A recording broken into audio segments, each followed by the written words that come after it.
Ilahi tulil firdausi ahla.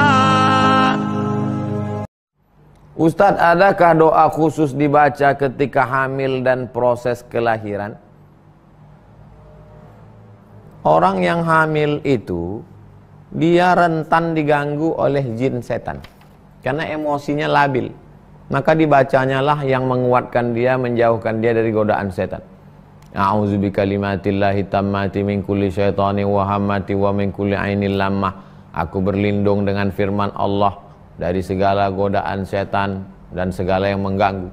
Bismillahilladzi la yadurru ma'asmihi syai'un fil ardi wala fis sama'.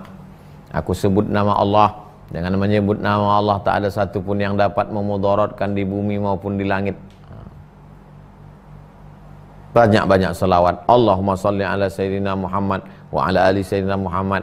Sebelum tidur malam baca pangkal Al-Baqarah sampai wa ulaika humul muflihun, baca ayat kursi tengah Al-Baqarah, baca ujung Al-Baqarah lillahi ma fis samawati wa ma fil ard, baca Al-Fatihah sekali, qul huwallah 3 kali, qul a'udzu falaq sekali, qul a'udzu nas sekali, tiupkan ke telapak tangan, tiupkan ke telapak tangan, usapkan ke muka, ke kepala, ke badan, menghadap ke arah kiblat. Kuatkan. Jadi perempuan yang sedang hamil itu emosinya tak stabil, datang setan berbisik-bisik. Jadi setan itu kerjanya, ini saya ajarkan kerja setan. Kerja setan itu mengipas-ngipas saja. Jadi kalau nampaknya ada percikan api, kipasnya jadi besar. Sedangkan fungsi zikir dan doa itu memadamkan api. Jadi begitu ada rasa cemas, ada rasa ngeri, datang setan. Perempuan yang sedang menstruasi, galau, susah, nampak setan, di situlah dia masuk. Perempuan yang sedang hamil, datang, gitu juga. Orang yang sedang di ruang ICU, sakit, meracau, galau, itu masuk dia. Makanya zikir ini mesti kuat. Kalau kuat zikir kita bantai zikir. La ilaha illallah, la ilaha illallah, la ilaha illallah, la ilaha illallah, la ilaha illallah. Mana dia berani kuat? Jangan kan setan, dokter pun takut. Lagi setan. Jadi sampai masanya nanti kita ini tak ada kawan lagi. Kawan tak bisa jumpa, keluarga tak dikasih masuk, jam 1 malam mati lampu. Belum cerita mati lagi nih. Kalau cerita mati, jam 1 malam di ruang ICU, lampu redup sendirian. Itu kalau tak kuat zikir, tak putus. Jadi yang selama ini banyak berkawan-kawan, jangan terlalu berpegang pada kawan. Sampai masanya kita sendirian. Kalau cerita mati, ini belum mati lagi. Masih di rumah sakit. Makanya kuat zikir. Kalau orang kuat berzikir sebelum tidur, ambil tasbih, zikir. Allah Allah Allah Allah Allah Allah Allah Allah Allah Allah Allah Allah Allah Allah Allah Allah Allah Allah sampai tertidur. Karena kalau diperturutkan pikiran ini, pikir sana, pikir kemari, pikir sana, pikir kemari, datang setan masuk.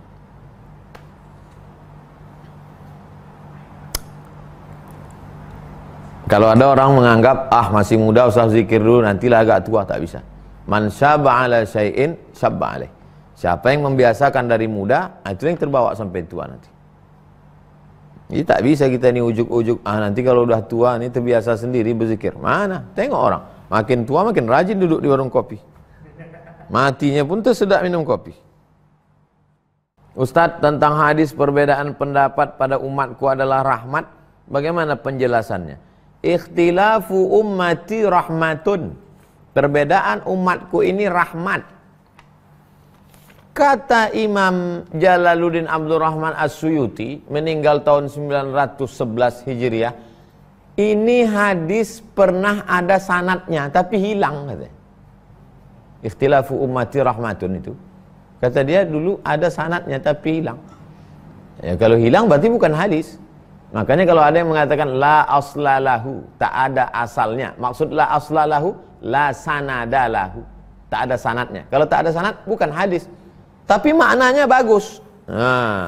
Jangan mentang-mentang dia bukan hadis nggak bagus. Bagus. Ikhtilafu ummati rahmatun. Perbedaan pendapat di kalangan umatku itu rahmat. Mana pula Pak Ustadz? Di masjid kami bertinju orang. Ini banyak dipermasalahkan orang. Ikhtilafu ummati rahmatun. Mana pula ikhtilaf umat tu jadi rahmat. Buktinya di tempat kami hampir pecah jendela masjid tu bertinju orang. Salat Idul Fitri baru sah kalau 41 orang. Mazhab Syafi'i 40 orang. Mazhab Syafi'i. Dan kita bertahun-tahun berpegang ke mazhab ini.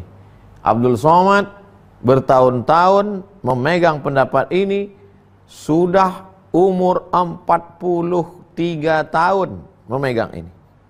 Tiba-tiba datang COVID-19. Datang COVID.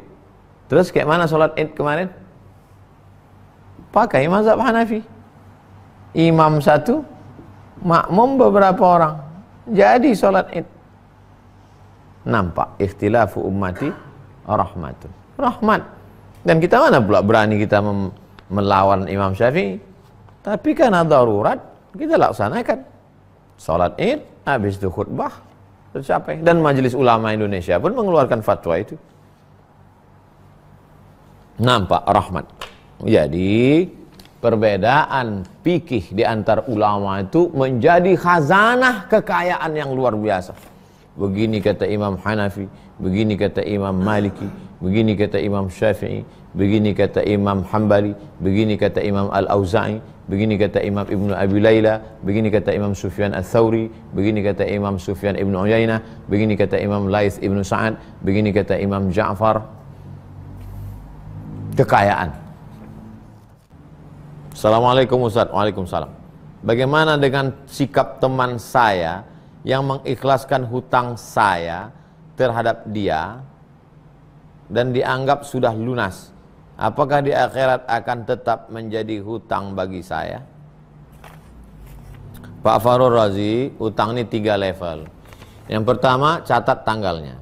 Idza tadai Al-Baqarah 282. Ya ayyuhalladzina amanu, wahai orang beriman, idza tadayantum bidainin, kalau kau menjalin hutang piutang ila ajalim musamma, sampai batas tertentu, faktubuh.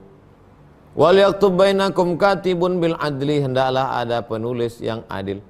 Wastashidu syahidaini min rijalikum, ada saksi 2 orang laki-laki yang adil. Akan dibayar pada tanggal 1 Syawal 1441 saksi. Illam yakuna rajulaini farajulun, kalau tak ada saksi 2 orang laki-laki, 1 laki-laki. Wa mra'atani, 2 orang perempuan. Ini yang pertama. Ternyata pas ditagih, kapan kau bayar? Aduh, aku sedang sulit ini, kena COVID pula, kerja tak bisa, PHK. Stop, tak usah kau lanjutkan lagi. Fa in kana dzu usratin fa naziratun ila maisarah. Kalau dia dalam kesulitan, kasih tenggat waktu. Sampai kapan bisa? Sampai COVID habis lah. Mana tahu COVID-nya habis, tak kapan? Insya Allah tahun baru nanti 1 Januari 2021. Oke. Tunggu sampai dia lapang. Nah, pas tanggal 1 Januari, kapan bayar? Aduh, udahlah capek daripada naik darah tinggiku. Wa anta saddaqu khairul lakum, kau sedekahkan lebih baik. Rupanya Pak Fahrul Razi dapat yang level 3. Udah disedekahkannya? Udah, syukur Pak Fahrul Razi. Berarti Bapak nanti tak dituntut lagi di akhirat. Selamat. Jangan takut. Kalau dia mengatakan, udah kuizinkan semua, udah lepas. Jangan takut. Itu memang masuk dapat level 3. Jarang-jarang orang dapat level 3 nih Pak Fahrul Razi. Kebanyakan dapat level 4, dibawakan perang panjang. Ustadz, apa hukumnya jika saya selalu tak sengaja membunuh semut ketika sedang menyapu atau mencuci piring? Karena di rumah saya banyak semut. Kenapa semut itu datang ke piring? Karena ada tulang ikan. Maka habis makan, jangan biarkan tulang ikan itu ada di atas piring. Ini bukan tak sengaja, sengaja kita meninggalkan. Buang tulang ikan, sambal-sambal, telur dadar, segala macam berlebih, masukkan ke plastik, masukkan ke tong sampah. lepaskan yang sampah membusuk, sampah plastik masukkan ke plastik, sampah yang busuk campakkan, biar supaya itu jadi makanan semut. Karena makhluk-makhluk Allah itu juga mau makan. Dibiarkan pula tulang belulang, tulang sup tunjang, tulang kaki, tulang. Datanglah semut. Pas datang semut disiram pakai air panas. Oh. Dia makhluk Allah Ta'ala. Tengok Nabi Sulaiman alaihissalam. Nabi Sulaiman raja gagah perkasa, ditahannya pasukan itu. Di rumah banyak anak kecil. Anak kecil itu kan habis makan roti, kalau perutnya kenyang sipak-sipaknya roti itu. Disapu lah. Habis itu disapu, buang. Ini dibiarkan.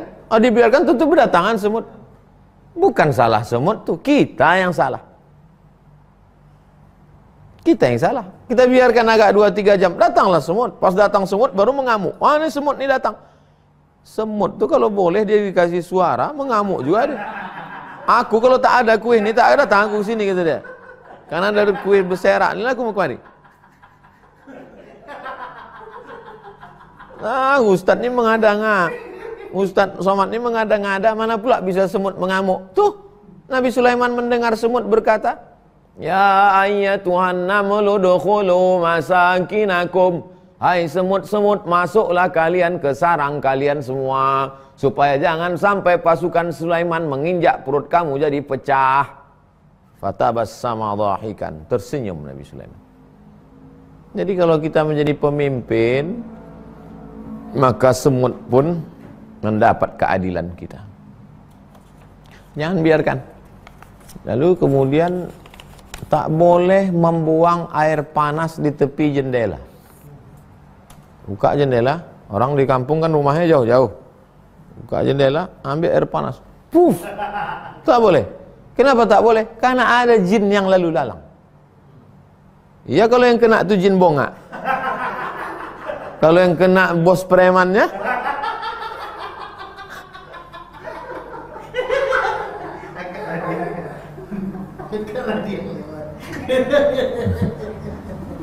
ada tak orang memikirkan sampai ke semut? Zaman sekarang ini ada tak orang berpikir sampai ke semut? Ada tak orang berpikir sampai makhluk Allah ini ada yang nampak, ada yang tak nampak dari kalangan jin? Sesudah anak SMP, SMA diganggu jin, barulah sibuk kepala sekolah. Gimana nih Pak Ustadz? Kok jin sudah selama ini kita ganggu dia. Kau pikir kau aja mengganggu, kata jin. Pas dipanggil, hai jin, kenapa kau ganggu anak-anak ini? Ya biar kutunjukkan, biar jangan apa kali mereka.